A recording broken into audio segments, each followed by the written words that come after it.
Հիմնականում դուք ցրտարվելու եք ձեր քիթը, այտերը, ականջները, մատերը ձերքի ոտքի։ Հիմնական դա է, այդ 5 գնացել տարում։ Ամենասարսափին արտերն, այսինքն սարում, սևանում է։ Եթե ցրտարվեց, նայեք, առաջի աշան ցրտարությունը սպիտակում է, կմճտում, նայեք, սպիտակում է ձեռը, մրսում է, կմճտում եք։ Եթե ցավը զգում եք, ուրեմն չի ցրտարվել։ Կմճտում եք, ցավ չկա, ուրեմն ցրտարվել է, բայց որ աշանա դուք չեք կարող իմանալ։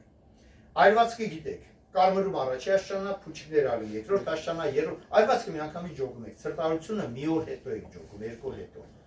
Ցրտարեցիք, մի օր հետո, եթե ոչ մի բան չեղավ առաջի աշանա, եթե պղպջակները թափանցիկ հեղուկով, երկրորդ աշանա։ Եթե պղպջակները արյունախառը հեղուկով, երրորդ աշանա։ Եթե 2 օր անցնում է, լրիվ սենց սևանում է, սև գույնը, ուրեմն 4-րդ աշանա կտրելու է։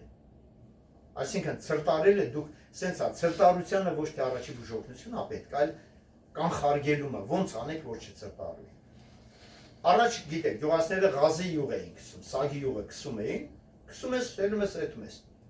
Ցրտարել չկա, ոտերին ձեռներն սագի յուղ էին քսում։ Հիմա ընտիր բաներ կա, ռուսներ ունեն, կրեմ ատմարաժենյա, կրեմ սպասածել, կա կարմիր գույնի կար վինթեր, եսի միջեր, Գլիցերին։ Հա, գլիցերին։ Բանակում ոչ մի չունենանք արուժենի մասը, ավտոմատիկ յուղը հանի, յուղը քսի։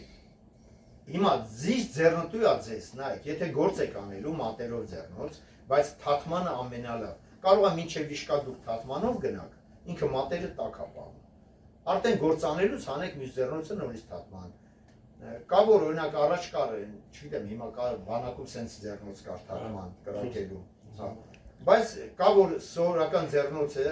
հագնում ես, վրից էլ է թաթման ես հագնում, այդ մեզ վիշկա։ Թաթման հանեցի, գործ արեցի, նորից հագար։